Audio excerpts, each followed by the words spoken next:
اگر ہم یہ کہیں کہ آنے والے وقت میں سونا صرف مہنگا نہیں بلکہ اپنی پوری تاریخ کی سب سے بڑی چھلانگ لگانے والا ہے، اور اگر ہم یہ کہیں کہ فروری 2026 تک سونا $6,000 فی اونس تک جا سکتا ہے، تو کیا اسے محض ایک کیا سرائی سمجھا جائے گا یا تاریخ کا ایک منطقی نتیجہ؟ یہ سوال اس پورے تجزیے کی بنیاد ہے۔ یہ کوئی پیش گوئی یا سٹے بازی کی کوشش ہرگز نہیں، بلکہ یہ تاریخ کے اوراق میں چھپے ہوئے ان معاشی اشاروں کو سمجھنے کی ایک سنجیدہ کوشش ہے جو سونے کی قیمت کو صدیوں سے متعین کرتے آئے ہیں۔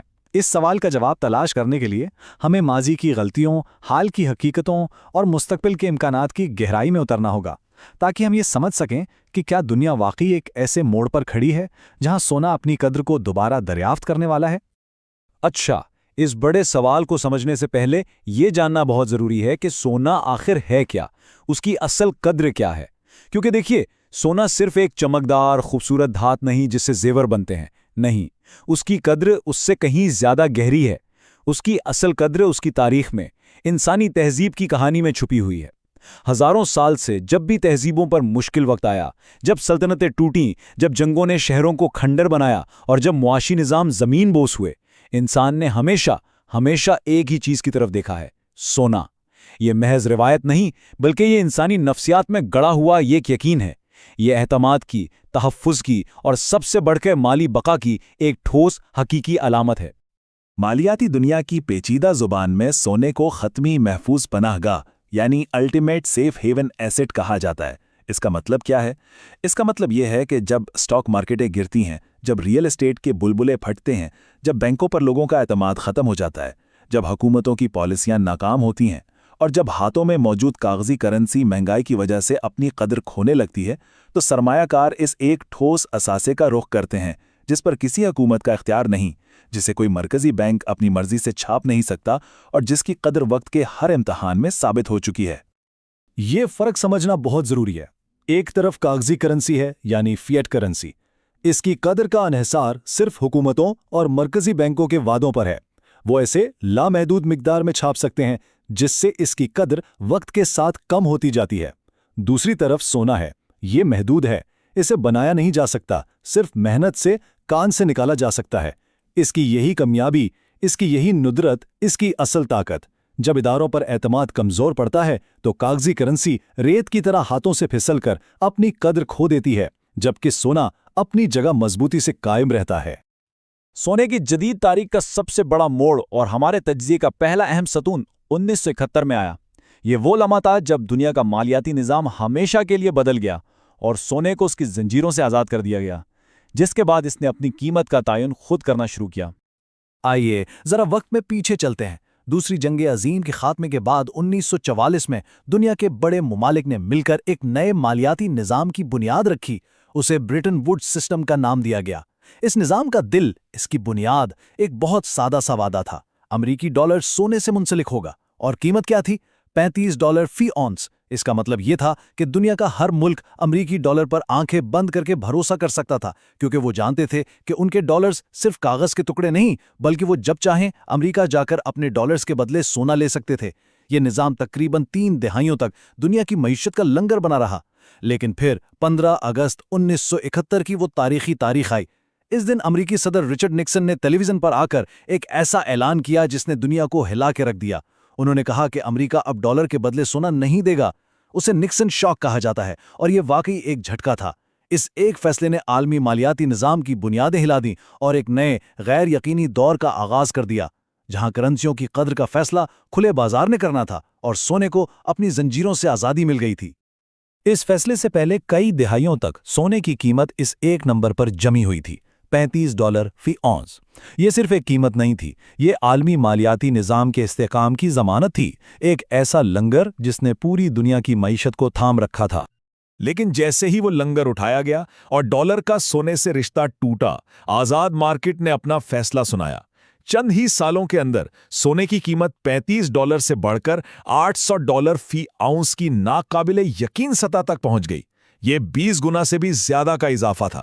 یہ تاریخ کا پہلا اور واضح ترین ثبوت تھا کہ جب حکومتی وعدوں اور اداروں پر اعتماد ٹوٹتا ہے تو سونا اپنی حقیقی آزاد قدر کی طرف واپس لوٹتا ہے۔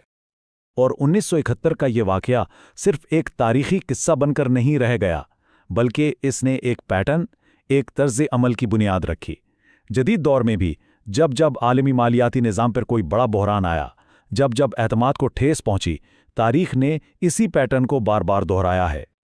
इसकी सबसे बड़ी जदीद मिसाल 2008 का आलमी मालियाती बहरान है। ये वो वक्त था जब लीमैन ब्रदर्स जैसे सदियों पुराने देवहैकल बैंक ताश के पत्तों की तरह बिखर रहे थे। लोगों को पहली बार ये खौफ महसूस हुआ कि बैंकों में रखी उनकी जिंदगी भर की जमा पूंजी शायद महफूज नहीं। पूरा मालियाती निज़ाम तबाही के दहाने पर खड़ा था, और इस खौफ के आलम में एक बार फिर सरमायाकारों और आम लोगों ने सोने में पनाह ली। ये बहरान भी अपनी बुनियाद में एतमाद के खात्मे की ही कहानी थी। ये आदाद व शुमार इस रद्द अमल को वाज़े करते हैं।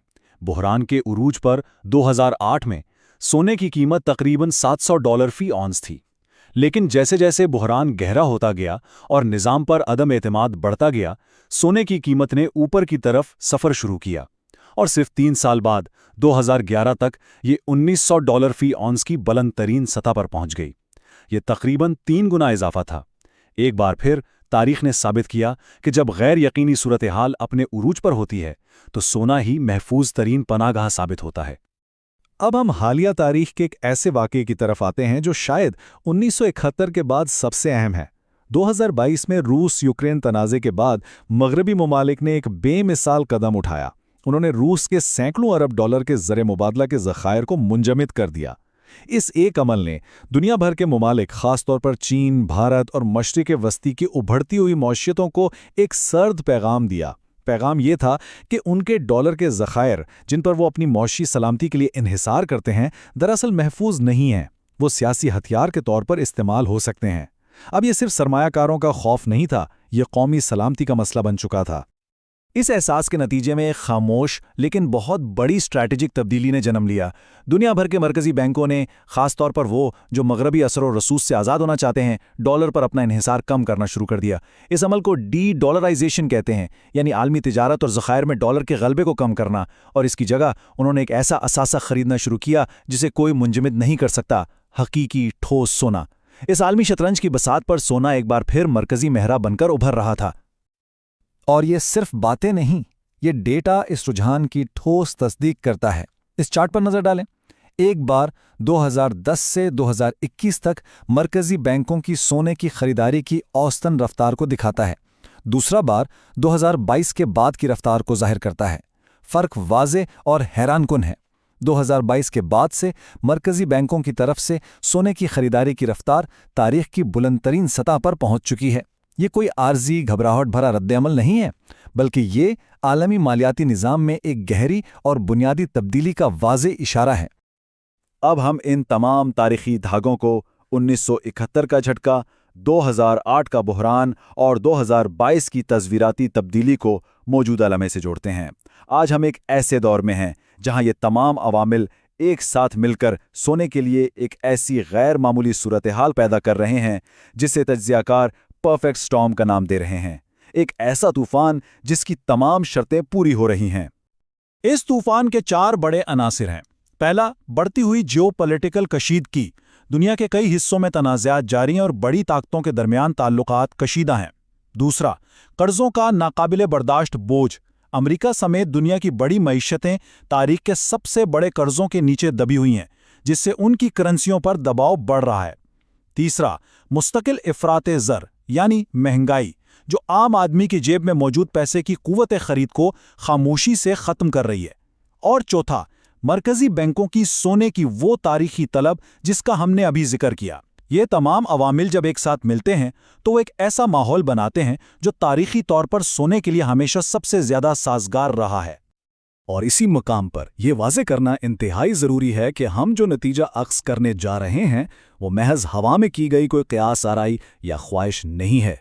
ये एक तज्ज़ियाती फ्रेमवर्क पर मबनी है, एक ऐसा फ्रेमवर्क जो तारीख के उन पैटर्न्स को जो हमने देखे, मौजूदा ठोस डेटा और उन गहरी साख्ती तब्दीलियों को मद्देनज़र रखता है जो इस वक्त आलमी सतह पर रौनुमा हो रही हैं। और हम अकेले नहीं हैं जो ये महसूस कर रहे हैं। मालियाती दुनिया के माहिरीन भी इस गैर मामूली तब्दीली को देख रहे हैं। पीएल कैपिटल के सीईओ संदीप रायचौरा इस सूरत हाल को यूं बयान करते हैं, और मैं उनका जुमला दोहराता हूं। दुनिया एक सदी में एक बार होने वाले वाक़े का मुशाहिदा कर रही है। सोना अगले चंद सालों में $8,000 तक जा सकता है। ये अल्फाज एक बड़े मालियाती इदारे के सरबराह के हैं, जो इस बात की निशानदेही करते हैं कि ये तज्जिया अब मरकजी धारे में शामिल हो रहा है। ये तमाम हक़ाइक़ हमें वापस एक बड़े और बुनियादी सवाल की तरफ ले जाते हैं। अगर हुकूमतों की जारी करदा कागजी करेंसियों पर एतमाद बदतदरीज कम हो रहा है और आलमी ताकतें खुद सदियों पुराने महफूज असासें यानी सोने की तरफ लौट रही हैं, तो फिर पैसे का मुस्तकबिल क्या होगा? हर फर्द के लिए, आने वाली नस्लों के लिए पैसे की तारीफ क्या होगी? तारीख हमें बार बार बताती है कि जब भी इंसानियत इस दौराहे पर खड़ी होती है, सोना हमेशा उस जवाब का एक अहम और नागुज़ीर हिस्सा होता है। आखिर में ये याद रखना ज़रूरी है कि ये तज्जिया सिर्फ तालीमी और मालूमाती मकासद के लिए पेश किया गया है। ये किसी भी किस्म की सरमायाकारी का मशवरा नहीं है। किसी भी माली फैसले से पहले हमेशा अपनी तहकीक और किसी मुस्तनद मुशीर से मुशावरत ज़रूरी है।